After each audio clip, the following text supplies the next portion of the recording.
하나님 말씀 보겠습니다. 하나님 말씀은 마태복음 15장 21절에서 28절 말씀까지입니다. 하나님 말씀은 마태복음 15장 21절에서 28절 말씀입니다. 예수께서 거기서 나가사 두로와 시돈 지방에 들어가시니 가나안 여자가 그 지경에 나와 소리질러 이르되 주 다윗의 자손이여 나를 불쌍히 여기소서 내 딸이 흉악하게 귀신 들렸나이다 하되 예수는 한 말씀도 대답하지 아니하시니 제자들 와서 청하여 말하되 그 여자가 우리 뒤에서 소리를 지르오니 그를 보내소서. 예수께서 대답하여 이르시되 나는 이스라엘 집에 잃어버린 양 외에는 다른 데로 보내심을 받지 아니하였노라 하시니 여자가 와서 예수께 절하여 이르되 주여 저를 도우소서. 대답하여 이르시되 자녀의 떡을 취하여 개들에게 던짐이 마땅하지 아니하니라. 여자가 이르되 주여 올소이다마는 개들도 제 주인의 상에서 떨어지는 부스러기를 먹나이다 하니 이에 예수께서 대답하여 이르시되 여자여 내 믿음이 크도다 내 소원대로 되리라 하시니 그때로부터 그의 딸이 나으니라. 아멘. 말씀 제목은 부스러기 은혜입니다. 말씀 제목은 부스러기 은혜. 비전 트리 컨퍼런스 첫 번째 시간으로 우리가 부스러기 은혜에 대한 말씀을 나누도록 하겠습니다. 오늘 이 본문 말씀을 좀 우리가 깊이 이해할 필요가 있는데 예수님께서 주로 사역하는 곳이 갈릴리 지역입니다. 그러니까 갈릴리 지역인데 이쪽 북쪽에 그러니까 우리가 이스라엘 지도를 쭉 보면 이게 길게 늘어져 있는데 가운데 이제 밑에 지역에 예루살렘이 있고 그 밑으로 쭉 내려가면 이집트가 있습니다. 쭉 북쪽으로 쭉 올라가면 지금 이제 터키, 시리아, 요르단, 시리아, 터키, 또 후에 이란, 이라크 막 위로 올라가면 쭉 그렇게 되어 있거든요. 그런데 여기서 우리가 예수님께서 이상할 정도로 갈릴리 사역을 하시다가 갑자기 두로와 시돈 지방으로 이제 들어가시는가. 우리가 성경을 읽다가 여러분 예수님이 어느 지방에 들어가셨다 할 때는 굉장히 중요한 일이 벌어질 때 실질적으로 기록되어 있습니다. 두로와 시돈은 어떤 지역이냐면 우리가 여기를 이제 우리가 베니게라는 표현을 쓰는데 우리 영어 알파벳 그러니까 헬라어 알파벳이 나온 지역이 이 베니게 지역입니다. 사실 여기서부터 나왔다고 봐요. 많은 부분에. 그런데 이 베니게 지역은 굉장한 상업도시이고 그리고 굉장한 예수님 당시 로마 시대니까 굉장히 로마의 물동량을 엄청나게 왔다 갔다 하는 굉장히 보호하는 곳이에요. 다시 말하면 가나안 땅, 이스라엘 땅 안에 있지만 완전히 이방 지역이에요. 그 지역에 예수님이 들어가시는 거예요. 근데 주로 예수님이 사역은 어디서 있어요? 북쪽 지역, 갈릴리에서 사역을 하시다가 또 어디로 내려오시죠? 예루살렘, 남쪽 지방에 잠깐 내려와서 사역하시고 다시 돌아가시고 그랬는데 사마리아 수가성 여인을 만날 사건은 그럴 수 있어요. 왜냐하면 여기 예루살렘이 있으면 가운데에 사마리아 땅이 있고 위에 갈릴리 지역이 있으니까 여기를 통과하는 거는 그럴 수 있어요. 그런데 예수님은 주로 갈릴리 지역에 사다가 해안가 지역으로 가서 또 두로와 시돈의 유도적으로 들어가고 계시는 겁니다. 여기는 이제 굉장한 큰 의미가 있는데 크게 두 가지 이유 때문에 그랬어요. 하나는 지금 예수님의 사역 속에서 장로들의 유전, 그러니까 종교 지도자들과 계속 예수님이 충돌을 했어요. 강력하게. 그러니까 바리새인과 충돌하고 사두개인들과 충돌하고 막 계속 충돌을 하니까 이제 이 사역이 막 굉장히 무르익을 때가 아니고 한참 진행될 때니까 예수님의 제자들을 이제 가르칠 시간이 필요했고 그래서 예수님 의도적으로 이제 시돈과 이 두로와 시돈 지방으로 주님이 들어가는 겁니다. 첫 번째 이유가. 두 번째 이유는 예수님이 의도적으로 들어가는 것은 이방인의 구원을 향한 주님의 발자취를 남기려고 하는 의도였습니다. 그러니까 우리가 예수님께서 거다라 지방에 거다라 지방의 그 귀신 들린 자, 군대 귀신 들린 자를 쫓아내는 사건이 있어요. 성경 보시면. 근데 그 거다라 지방도 이스라엘 땅 안에 있는 이방지대예요. 근데 거기 들어가서 그 누구도 쫓아내지 못했던 군대 귀신을 쫓아내시거든요. 그러니까 이걸 통해서 예수님은 궁극적으로 승리자로 오셨으면, 완왕의 왕으로 오셨음을 드러내는 사건이었고, 오늘 이 사건은 아주 독특한 사건이에요. 왜냐하면 마가복음 15장에서는 이제 이 여자를 향해서 뭐라고 합니까? 그냥 가난한 여자라는 표현을 쓰는데, 성경 가보시죠. 뒤로 가세요. 마가복음 7장 가보세요. 마가복음 7장 똑같은 기사입니다. 똑같은 말씀인데 마가복음에서는 이 여자가 어떤 여자인지에 대해서 말을 하고 있어요. 26절을 보시면 그 여자는 헬라인이요 수로보닉의 족속이라 자기 딸에게서 귀신 쫓아내 주시기를 간구했다라고 말합니다. 여기서 수로보닉의 여인이라고 마가복음에서는 말을 하고 있어요. 이 여자의 정체가. 그런데 마태복음에서는 그냥 가난한 여자라는 표현을 써요. 이거는 의도적인가요? 잘 들으세요. 마태복음은 유대인을 위해서 쓴 말씀이에요. 유대인.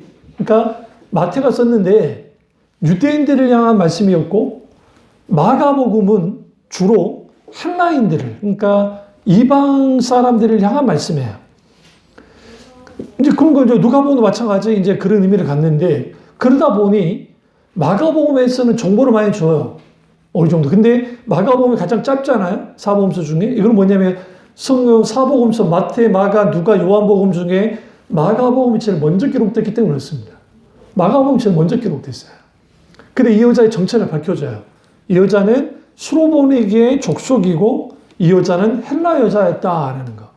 그럼 헬라 여자였다라는 표현은 그 무엇을 의미하냐면, 이 여자가 우리가 생각하는 이상한 족속의 여자가 아니에요. 우리가 가난한 사람이라고 표현하면 우리 이렇게 생각할 수 있어요.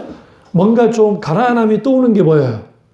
못 먹고 뭔가 좀 촌티나고 그렇게 생각할 수 있는데, 오히려 그게 아니고 이 여자는 굉장히 럭셔리한 여자야. 다시 말하면 두로와 시돈 지방에 있던 사람들은 굉장히 부유한 사람들이었어요. 그러니까 이 여자는 오늘날 봐도 좀 옷도 그렇고 다 정말 잘 입고 있는 그런 여자예요. 그런데 문제는 어린 딸이 귀신 들린 거죠. 귀신 들린 게 문제가 생긴 거야. 여기서 귀신 들렸다는 게 왜 문제가 되냐면, 고대 사회에서 헬라 사람들이든 히브리 사람들은 상관없이 가장 저주받은 병이 걸린 거야, 일종의.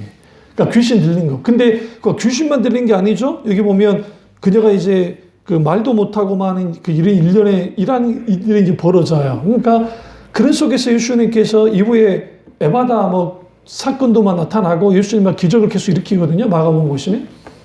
그런데 이 여자가 아주 절박한 상황, 힘든 상황이 벌어졌는데, 아니 뜬금없이 갑자기 예수님이 어디로 들어오시냐? 두로와 시돈 지방이 들어온 거를 그녀가 알게 된 거예요. 그러니까 잘됐다 해서 예수님을 이제 따라 붙은 거죠. 근데 여기서 중요한 게 22절이에요. 소리 질러 이르되, 소리를 질렀어요. 따라오면서. 어떻게? 주 다윗의 자손이여 나를 불쌍히 여기소서, 내 딸이 흉악하게 귀신 들려있나이다 하되. 여기서 주 다윗의 자손이여, 이게 굉장히 중요한 거야. 여기서 주라는 단어, 헬라 원전에는 퀴로스라고 되어 있어요. 영어로는 LORD인데 대문자 LORD로 되어 있어요. 그러면 여기서 퀴로스는 하나님이라는 뜻이에요. 구약에서는 아도나이, 하나님이라는 뜻이고 동의어예요. 그러니까 구약의 아도나이가 하나님의 이름이 아도나이인데, 신약에서는 퀴로스야. 그러니까 예수님을 어떻게 지금 믿고 있냐면, 이녀가 하나님으로 믿고 있어요. 다시 말하면 메시아를 믿고 있다고요. 근데 중요한 건 뭐냐면, 이 여자는 수로보닉의 여자예요. 가난한 여자예요. 헬라 사람이에요. 유대인이 아니에요. 아직 예수님이 공식적으로 유대인들에게 복음을 전한 적이 없어요. 무슨 말인지 아시죠? 이후에 뭐 이제 수가성 여인한테 하긴 했지만 부분적이었지. 그런데 그 여자가 지금 예수님을 향해서 주 다윗의 자손이여 나를 불쌍히 여기소서라고 다가오는 거예요. 그것도 소리를 지르는 거예요. 그럼 누구를 보는 것 같습니까? 디메오의 아들 바디메오라고 하는 사람, 예수님이 공생에 이제 마지막에 갔을 때 눈 멀었던 바디메오가 옷을 집어 던지고 소리를 지면서 다윗의 자손 예수여 나를 불쌍히 여겨서 했던 그 소리 지름과 똑같아요. 그런데 이 사건은 예수님 사역의 전반기에 일어난 일이고 그 바디메오는 이제는 후반기에 일어난 일이에요. 마지막 거의 예수님의 공생에서 마지막. 그러면 예수님이라는 한 인물이 3년 반 동안 공생의 사역을 감당하시는데 3년 이상. 근데 지금 예수님의 사역 거의 초기예요. 초기에 좀 지나는 단계인데 그녀가 지금 갑자기 예수님 주 예수여 다윗 자손이여 라고 나오는 이 상황이 아주 우스운 상황이에요. 왜 우스운 상황이냐면 지금 예수님 복음 전도하다가 예수님이 다윗의 자손이라는 것이 부정되는 시기예요. 공격당하는 시기라고요. 계속적으로 예수님에게 시비를 걸잖아요. 복음 전파할 때 막았잖아요. 그런데 이방지에 갔더니 갑자기 한 웬 여자가 따라다니면서 주 다윗의 자손이여 불쌍히 여기셔서 내 딸이 귀신 들렸나이다 라고 막 소리를 지르는 거예요. 그런데 예수님이 23절 보세요. 예수는 한 말씀도 대답하지 아니하시니라. 이 예수님의 이 냉담한 모습이 이게 굉장히 좀 낯설어요. 예수님 이런 분 아니시잖아요.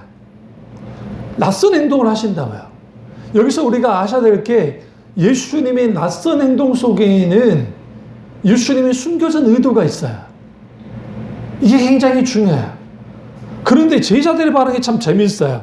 예수님이 낯선 반응하죠. 제자들이 와가지고 아 예수님 왜 그렇게 낯설게 그러세요? 그렇게 냉랭하게 그러세요? 그러지 마십시오. 한번 말이라도 들어보십시오 하면 좋잖아요. 근데 지금 제자들이 뭐라고 말합니까? 23절을 쭉 보세요. 뒤에 보시면 그 여자가 우리 뒤에서 소리를 지르오니 그를 보내소서. 여기서 그 여자가 지금 예수님과 함께 두로와 시돈 지역에 들어왔는데 한 여자가 나타나가지고 막 고래고래 소리를 지르면서 주 다윗 자손 예수여 불쌍히 여겨달라고 막 악을 지르니까 갑자기 예수님이 들었는데 쳐다보지도 않고 그냥 가는 거예요. 오늘날 우리가 어떤 슈퍼스타가 있는데 내가 팬이에요. 근데 갔는데 막 하는데 쳐다보지도 않아. 그럼 무슨 일이 벌어져요? 저게 나를 무시해? 막 성질 나죠. 이 여자 입장에서는 소문으로 듣던 예수가 아니에요. 예수님이 아니에요. 왜냐하면 예수님은 죄인들의 친구이고 창녀도 죄인들도 세리도 병든 자들도 가까이 하셨던 예수님인데 아니 그녀가 막 부르짖는데도 뭐예요? 예수님이 능담하게 아무 말도 않고 그냥 가시는 거예요. 걸어가시는 거예요. 얼마나 달라붙어서 악을 지르고 있던지 제자들은 뭐라 합니까? 그를 보내소서. 여기서 보내라는 게 좋게 보내라는 말이 아니에요. 꾸짖어서 쫓아내시라는 거예요. 여기에서 유대인들과 두로 시돈 사람들의 관계를 좀 볼 필요가 있어요. 두로 지역 사람들은, 그러니까 두로 시돈은 완전히 이방한 지역이에요. 여기 페니키아라는 표현 아시죠? 그게 페니키아가 여기예요. 그런데 중요한 건 뭐냐면 이스라엘 사람들은, 유대인들은 이방인과 상종 안 해요. 그러니까 먼 나라에 있는, 한국에 있는 이방인도 상종 안 해요. 더더군다나 같은 영토 아래에 있어도 이방인들과는 상종을 안 해요. 무슨 취급하느냐? 원수 취급한다고요. 그러니까 유대인들은 사마리아 사람들만 원수 취급한 게 아니라 지금 그 거라사 지방에 있는 사람들, 그리고 지금 페니키아 지역, 두로와 시돈의 지역에 있는 사람들, 그리고 가이사라 빌립보에 있는 사람들하고는 상종을 안 해요. 원수 취급한다고요. 그러니까 예수님의 이 행동은 제자들이 봤을 때에는 옳은 행동이에요. 맞는 행동을 하고 있는 거예요. 그러니까 너무너무 좋은, 그 제자들은 문제 제기를 안 해요. 예수님 왜 그렇게 냉담하게 해서 하지 않아요? 오히려 예수님 쫓아내 주십시오. 우리는, 그러면 제자들 안 쫓아냈을까요? 저리 가라고 계속 쫓아냈는데도 달라붙으니까 이게 어쩔 수 없는 거예요.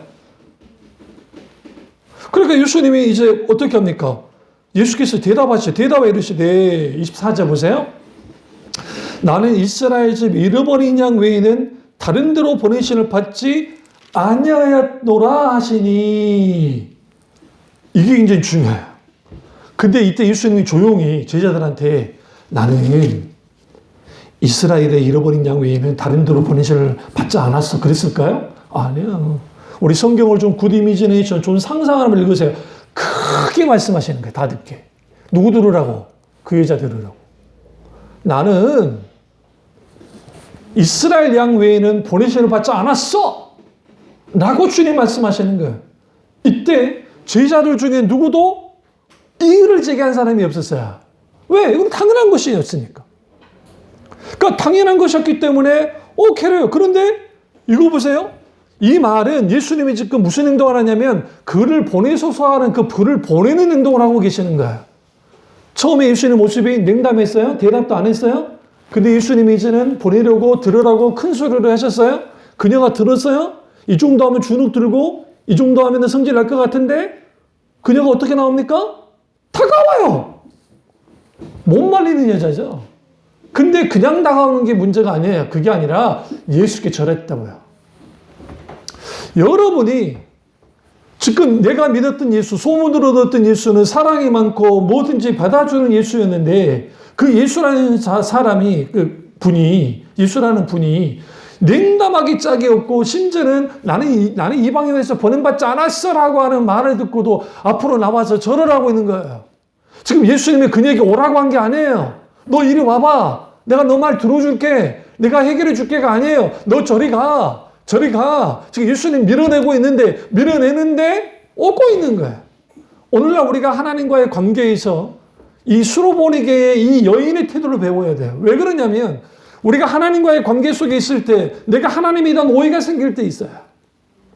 왜 내 인생에 하나님이 개입해 주지 않으시고 왜 하나님께서 내게 이러한 일들을 계속적으로 일어나게 하시는 건가?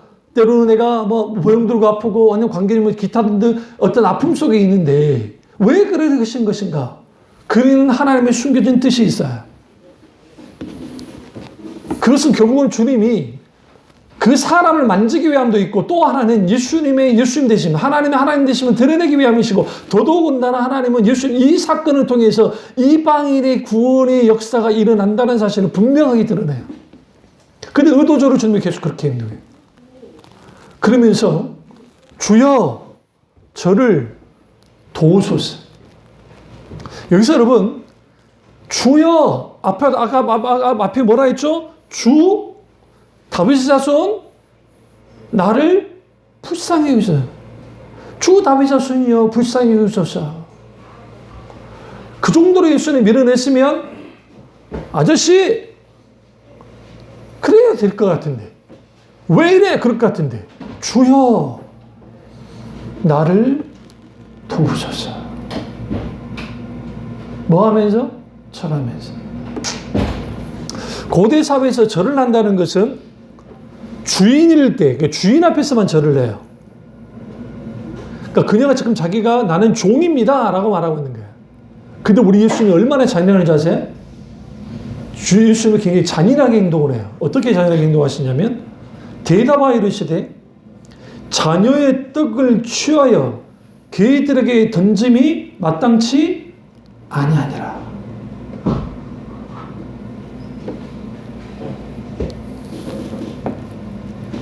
여기서 우리는 분명하게 볼 게 있어요. 지금 개들에게 던짐이 마땅치 아니하니라 라고 하는 이 말씀이 그녀에게 완전히 충격적인 거야. 왜 그러냐면 개 치고 가오는 거야. 너는 개야. 빌립보서 3장 2절에 개를 행악자와 동급으로 표현을 해요. 그러니까 행악하는 사람, 악한 자를 개 취급하는 거야. 그러면 왜 그러냐? 이스라엘 사람들 개를 키우질 않아요. 왜? 부정한 동물이거든. 여러분 예전에 똥개들 자기 먹은 거 막 토해놓은 거 다시 먹죠. 못 보셨어요? 우리 어렸을 때 밖에서 키운 개들 다 그랬다고 대부분이. 아니, 적당히 먹어야 되는데, 너무 마음에 먹어가지고 그럴 때가 있다고요. 요즘 개들은 이제 애완견들은 대부분 사료를 먹으니까 그런 일이 거의 없는데, 옛날에는 잡식으로 먹다 보면 그런 일이 있다고요. 그러니까 토한 것을 다시 먹는다고 성경에도 말하잖아요. 그러니까 이 개에 대해서 저주받은 동물, 아주 악한 동물이나 부정한 동물의 표상이 개예요. 그래서 돼지와 개는 절대로 키우질 않아요. 그러니까 이스라엘 사람들 개를 안 키워요. 근데 이스라엘 땅에 개를 키우는 현적이 있어요. 그 사람들은 다 이방 지역, 두로와 시돈 지역, 가다라 지역, 가이사라 비르포스만 애완견을 키웠어요. 그런데 여기서 예수님이 개들에게 던짐이 마땅치 않다라고 했을 때 이 개는 헬라어로 퀴온이에요. 그게 뭐냐면 돌아다니는 들개 혹은 똥개. 너는 똥개야. 개 취급을 하는 거죠, 예수님이. 너는 똥개야. 여러분 생각해 보세요. 말로 소문으로 어떤 예수님이 아니요. 세상 어떻게 이렇게 잔인하게. 보세요. 그녀가 예수님께 막 도와달라고 했을 때 냉담하게 대답도 않고 지나가셨어요? 그것까지는 그럴 수 있어요? 근데 또 계속 호소를 지르니까 예수님을 들으라고, 나는 유대인을 위해서 왔지 이방인을 온 거 아니야. 라고 거절을 해요. 완강하게. 근데 또 그녀가 뚫으러 오더니 엎드리더니 주여 나를 도우소서라고 하는데 갑자기 예수님이 그녀에게 뭐라고 합니까? 자녀의 떡을 취해서 똥개에게 던지지 않는다라는 거야. 응? 너는 똥개야. 누구에게? 수로보니 여인에게. 그런데 이 여자 보세요. 27절에 주여 올소이다마는. 여러분 성경에 나는 개입니다 라고 했는 여자가 여기 딱 하나야. 저는 개예요. 주님 말씀이 맞아요. 저는 개예요. 저는 개 같은 인간이에요. 왜?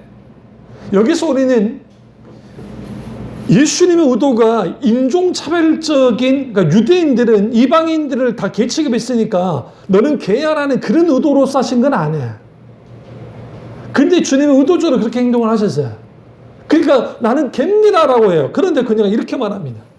개들도 제 주인의 상에서 떨어지는 부서기를 먹나이다. 여기에서 개들도 할 때 개들은 헬라로 퀴나리온이라는 헬라 단어인데 애완견을 뜻해요. 뭘 의미하냐면 너는 똥개야 라고 했는데 예수님이 오라요. 그런데 예수님 그거 아세요? 유대는 개를 안 키운다 했어요? 그런데 개 키우는 헬라인들, 이방인들은 주인이 상에서 밥을 먹고 있어요. 그런데 먹다가 뭘 흘려요. 근데 개가 안에 있다가 그거 주워 먹는 걸 막 발로 치고 막 때리지 않는다고요. 놔두는 거예요. 예수님, 먹다가, 자녀들이 먹다가 흘린, 유대인들이 먹다가 흘린 그 부스러기를 제가 그거 먹는 게 뭐가 그렇게 문제가 됩니까? 라고 나왔어요. 들어보세요. 예수님 나는 개입니다 라고 나왔어요. 옳습니다. 나는 개예요. 그런데 개는 개인데 이 여자가 이 언어 유희를 하는 거예요. 뭐라고 하냐면 개들도 애완견도 예수님은 똥개에게 던짐이 마땅치 않다 했는데 나는 애완견이에요 예수님. 근데 애완견인데 주인은 누구예요? 예수님이세요. 예수님이 나의 주인이세요. 근데 나는 애완견이에요.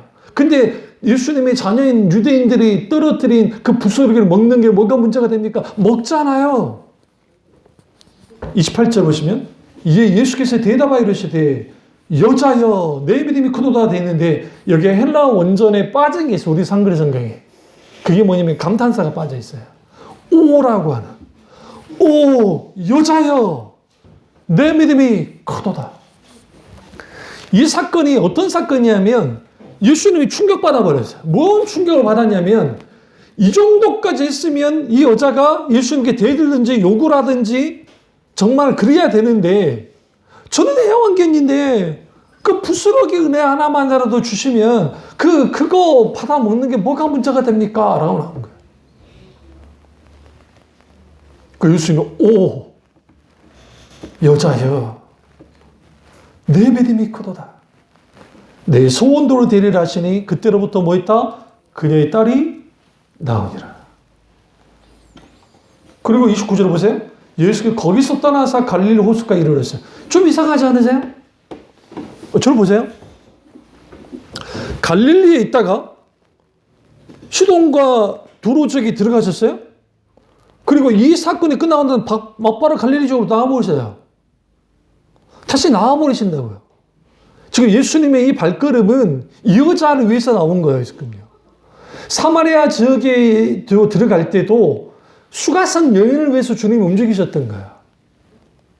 왜냐하면 그걸로 갈 이유가 전혀 없어요. 예수님이 지금 두로와 시돈 지역에 가실 이유가 크게 없다고요. 근데 예수님 발걸음이 그렇게 움직여진 거예요. 여기서 우리는 뭘 알 수 있냐면 예수님의 그 발자취를 성경에서 쭉 따라가다 보면 그 예수님이 목적 없이 아무 생각 없이 흘러가는 대로 그렇게 된 게 아니에요.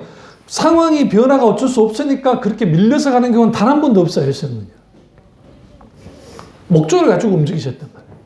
그럼 오늘 이제 이 여자가 가졌던 이 부스러기 은혜가 무엇인가? 우리 이 은혜를 우리는 분명하게 되돌아볼 필요가 있습니다. 첫째로 부스러기 은혜를 누리려면 나의 자존심을 늘어놔야 됩니다. 누구 앞에서? 하나님 앞에서. 오늘날 너무나 많은 사람들이 하나님 앞에 자기 자존심을 내세우는 사람들이 있습니다. 그 대표적인 사람들이 하나님 앞에 온전한 회개를 하지 못하는 거예요. 나의 천박함과 나의 이러한 것들을 하나님께 온전하게 내어드려서 뭐 해야 돼요? 회개하고 돌이켜야 돼요. 나는 이런 사람입니다. 주님 아시잖아요. 내가 그렇게까지 잘난 인간 아닙니다. 근데 오늘날 복음을 받아들이지 못하는 가장 근본적 이유는 뭐냐면 죄인이라고 하니까 그러는 거예요. 자꾸만 교회에서 성경에서 당신들은 죄인이라는 거죠.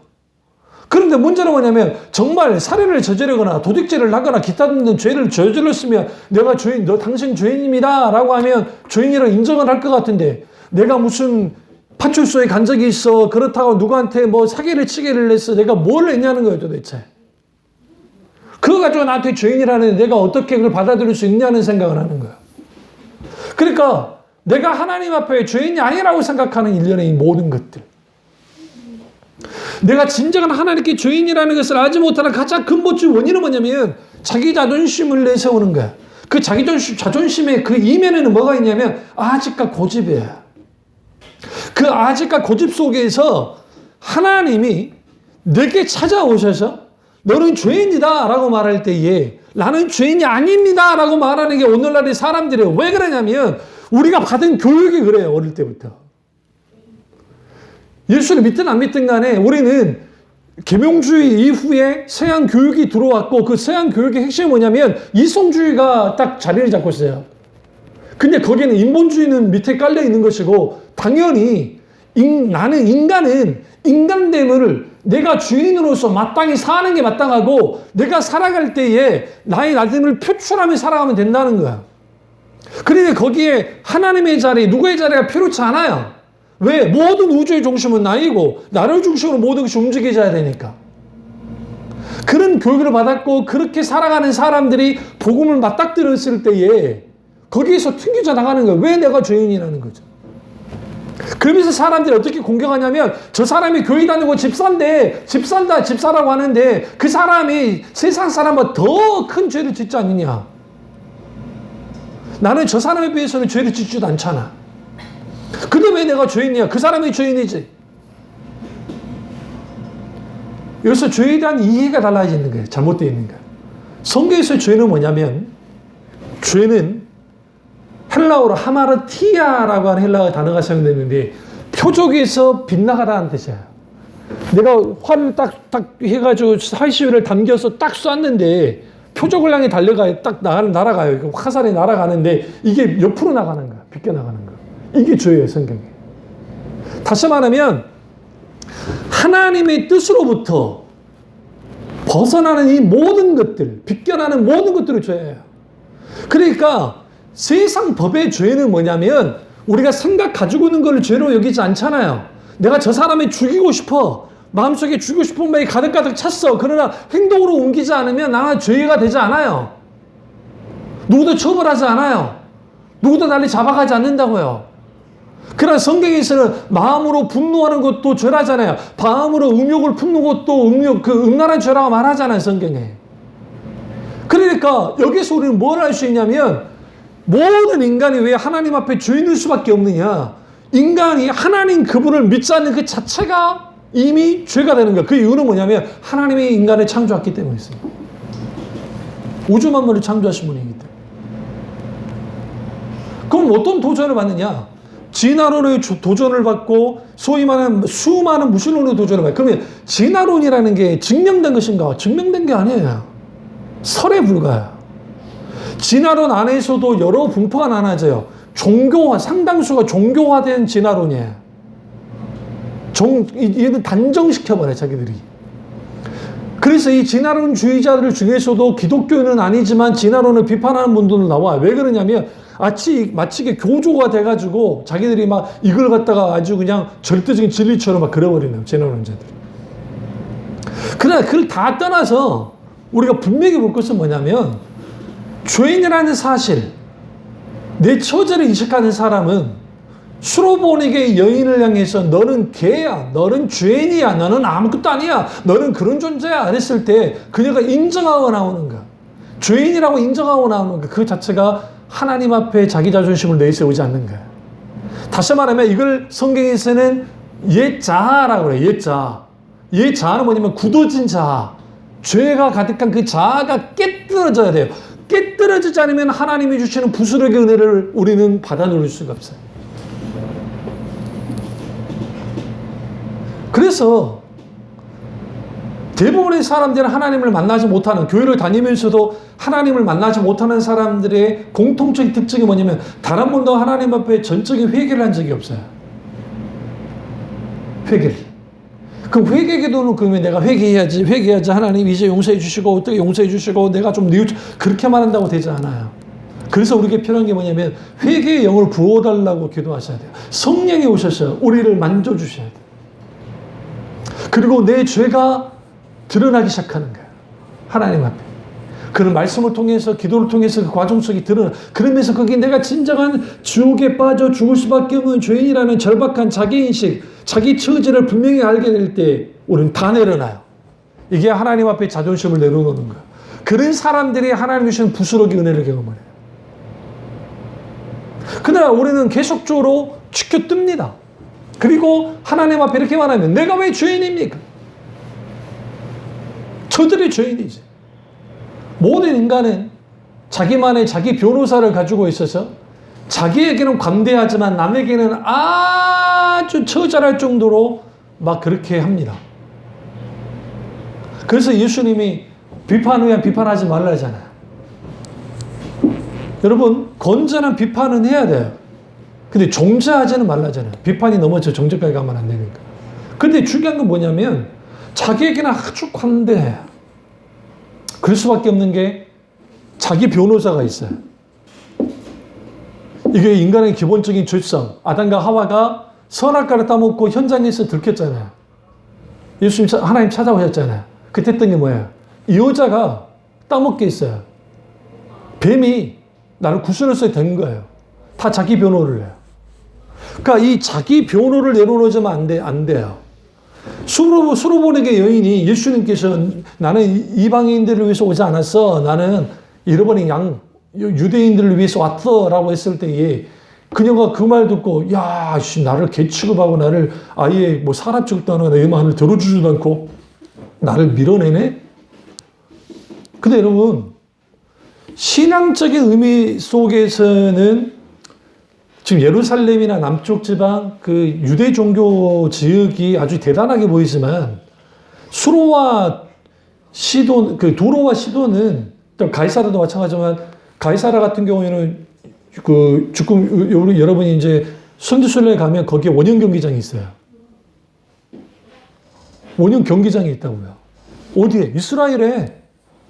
거기 어마어마한 유적들이 많아요. 그게 뭐냐면 엄청나게 번영한 지역이에요. 거기가 교통의 요지이기 때문에 도로와 시도는 오늘날 그러니까 가나안 땅 안에만 보면 뉴욕 같은 곳이에요. 그 안에만 보면. 그러니까 사회 문화적으로 경제적으로 들여다봤을 때 비교조차도 안 돼요. 예수님은 갈릴리 촌놈이야. 촌분이야. 근데 갈릴리 지역이 훨씬 그 남쪽 지역보다 훨씬 발전된 곳이야. 그럴 수밖에 없는 게 서양이 이방인의 영향을 많이 받게 돼요. 그쪽 지역이. 비교조차도 안 돼요. 그럼 이 여인이 수로보니게 족속이라 했잖아요. 이 족속이 우리가 생각하는 막 그런 비루한 족속이 아니에요. 근데 그녀가 자기의 모든 자존심을 내려놨어요. 이게 하나님과 일대로 만나는 사람들 속에 있어야 될 일들이에요. 근데 계속 하나님과 평행선을 달리고 하나님 그분과의 관계 속에서 계속 자존심 대결을 하는 사람들이 있어요. 그 사람들이 잘 깨지질 않아요. 성경에 이런 사람들이 굉장히 많이 나와요. 이걸 뭐라고 하냐면, 그래서 성경에 우매한 자라는 표현을 써요. 우매해요. 그러니까 우리가 야복강에서 야곱이 하나님과 씨름을 하잖아요. 이 사건을 대다수의 목사님들이 어떻게 해석하냐면 끈질긴 기도라고 하는데, 뭐가 이게 끈질긴 기도예요? 야곱의 아집이 여기서 그대로 드러나는데, 지지 않으려고 하는 아집, 하나님이라 할지라도 이기려고 하는 아집. 그러니까 하나님이 져주시잖아요. 아버지니까. 응? 이건 저만의 해석이 아니에요. 남포교회 박연소 목사님도 그렇고 김만주 목사님도 저와 똑같은 그 해석을 해요. 저도 그렇게 봐요. 그러니까 야곱의 고집스러움이 야복강에서 드러나요. 그리고 환도뼈가 유골이 됐어요. 이 환도뼈를 통해서 절룩거리는 거야. 약해진 거야. 그러니까 형 앞에 딱 섰을 때, 에서 앞에 섰을 때 약해지니까 화해가 된 거야. 만약에 강한 모습을 보였으면 에서는 굉장히 호전적이고 올라면 상남자예요. 가만두지 않았을 거예요. 근데 딱 보자마자 세상에 쫄룩쫄룩하고 오고 있으니 갑자기 형제의 이게 마음이 막 동한 거야. 하나님이 의도적으로 친 거야. 그런데 그렇게 됐던 야곱이 그 이후로 40년이 넘게까지도 안 깨져요. 몇십 년이 지나도 아집을 부리면서. 베냐민 때문에 깨져요. 베냐민 때문에. 베냐민 때 비로소 깨져서 진정한 믿음의 조상이 돼요. 누가? 야곱이. 그러니까 야곱이 바로 앞에 가가지고 자기 나이가 지금 이제 140 몇 살 가까이 됐는데 내가 험악한 인생을 살았다잖아요. 하나님과 갈등하는 인생치고 하나님과 줄다리기 하는 인생치고 진정한 기쁨 넘치는 인생을 사는 사람이 없어요. 단 한 명도. 응? 이 세상의 사람들이 하나님 없이 살면서 자기 인생을 이렇게 하면서 살면 되지. 그래, 편안하게 좀 살고 평탄하게 살고 행복하게 살고 싶어요. 누구나 그 자체는 잘못된 게 아니에요. 가치 중립적인 것이니까. 근데 하나님 없이 살아야지. 하나님 없이 행복하고 하나님 없이 편안하고 하나님 없이 해야지. 거기에 되냐고요.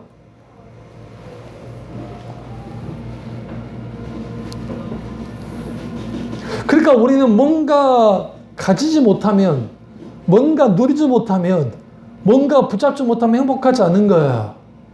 하나님 한 분만으로 만족하십니까? 그렇지 못하잖아요.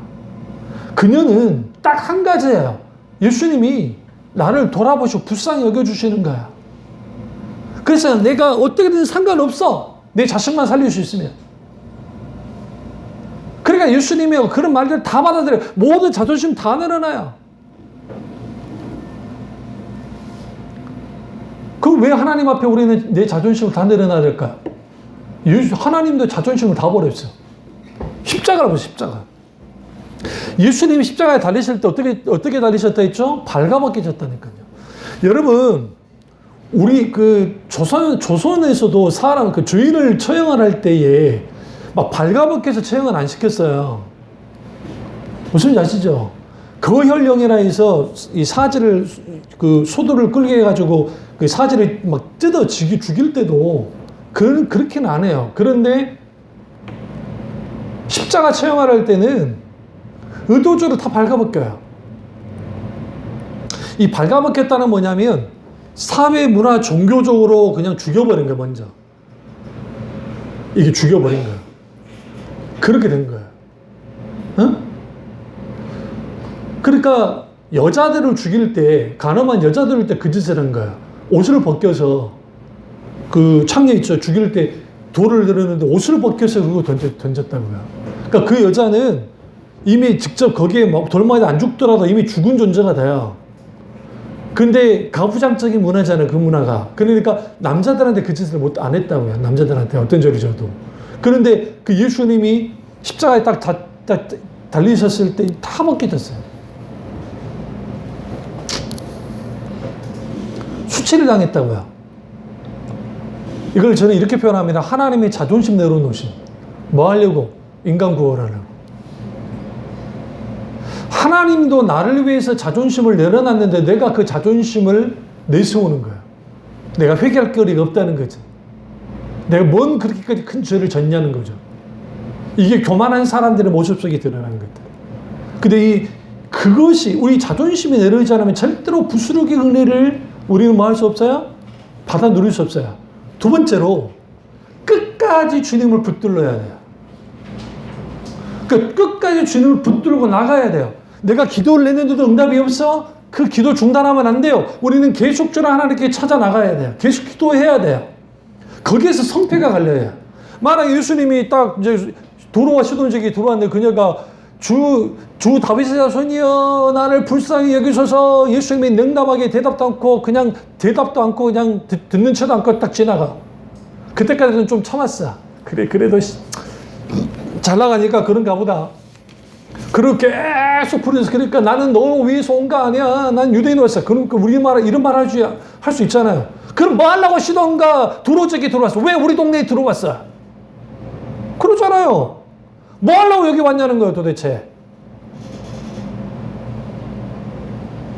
재밌지 않아요? 수로보니게 여인은 예수님께 계속 붙고 예수님은 계속 밀어내요. 하나님은 밀어내고 인간은 계속 다가오는. 근데 예수님은 의도적으로 지금 밀어낸다고요. 이 밀어내는 것 같은 상황들이 우리 집 가운데 많이 벌어져요. 대표적인 기도응답이 지연. 하나님이 나를 밀어내는 것 같아요. 광야 이스라엘 백성들이 견디하지 못한 게 그거였어요. 알아서 주님이 뭔가 물도 주고 먹을 것도 주고 계속 인도해 주면 좋겠는데 그게 아닌 거예요.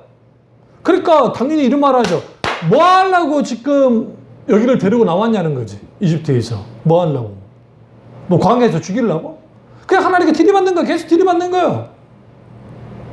근데 광야에서는 어떤 일이 벌어지냐면 하나님은 계속 이스라엘 백성이 가까이 가고 이스라엘 백성이 계속 하나님을 밀어내는 어처구니없는 일들이 벌어지고 있어요.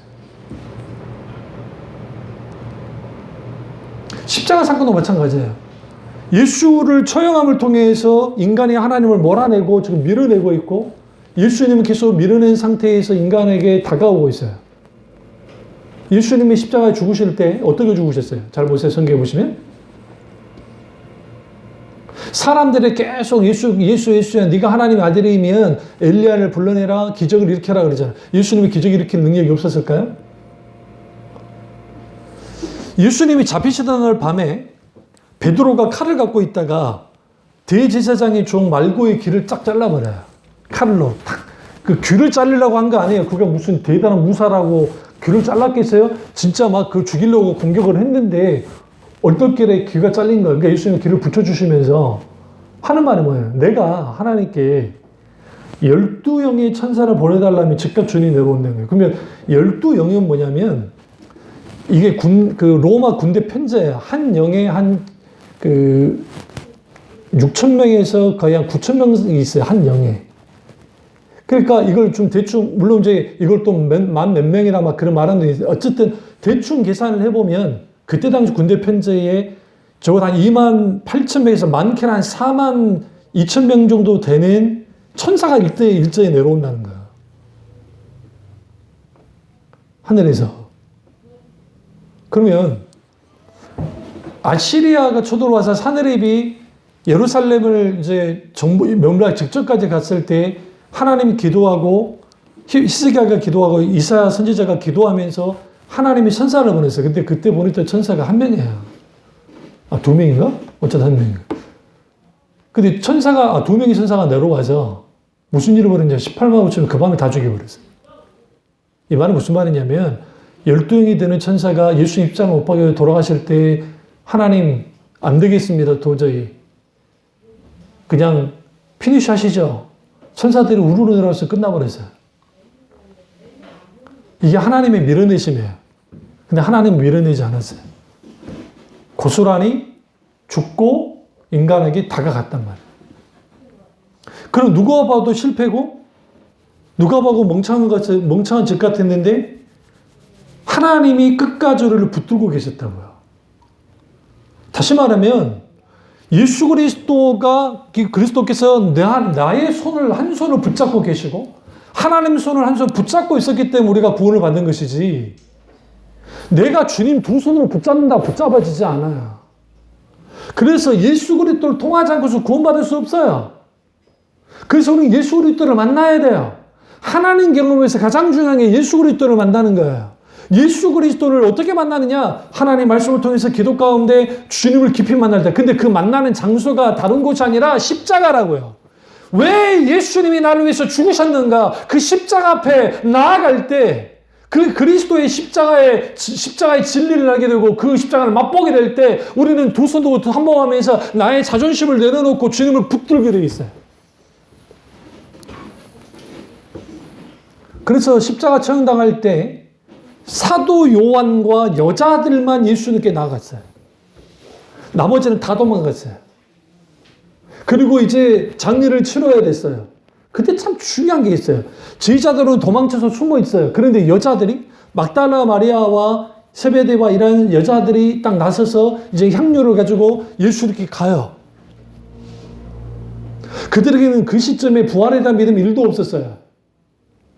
그들이 할 수 있는 것은 어쨌든 예수님이 저렇게 돌아가시면 안 된다는 거야. 그 인간적인 여자들이 난 거예요. 그런 면에서는. 그리고 대부분의 신앙의 세계에서 여자들이 더 많잖아요. 남자보다는.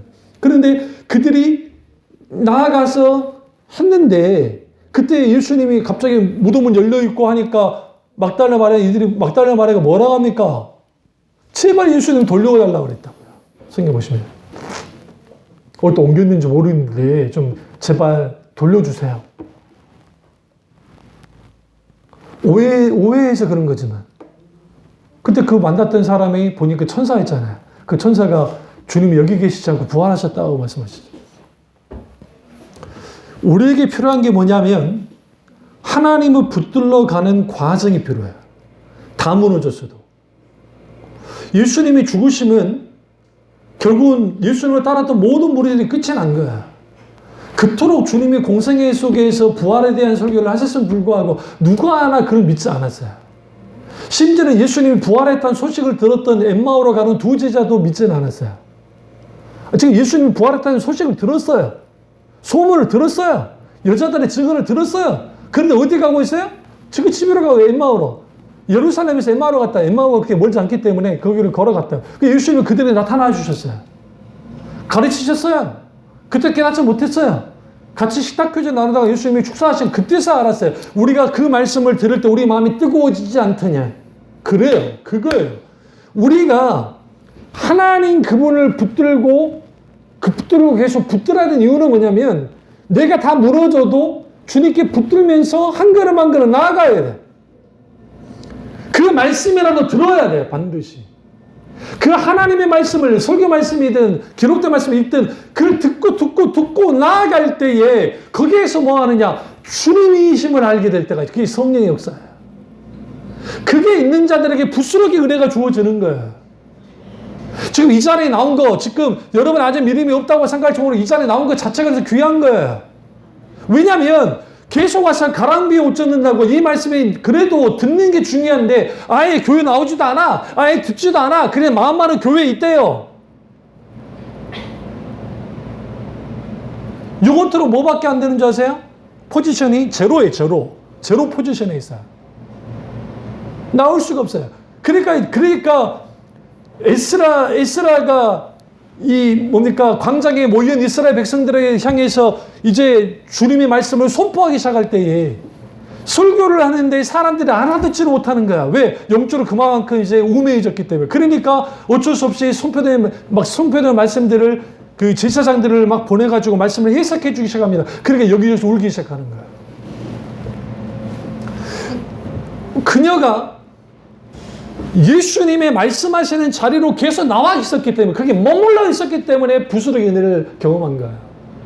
근데 그게 중요한 건 붙들었어요. 왜? 절박하기 때문에 주님이 나를 붙들어주지 않으시면 내게 역사해 주지 않으시면 이 딸이 구원받을 수 없으니까.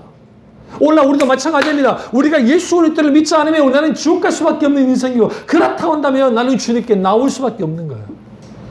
그러나 오늘날 많은 교회가 지옥과 천국에 대한 설교는 온데간데 없고 죄에 대한 설교, 회개하던 설교, 십자가 복음인 뒷줄은 밀려나 있으니까 실용주의적이고 그런 거 종교생활 할 줄 모르지만 정작 그 진리의 복음에 붙들려 있지 못하는 거죠.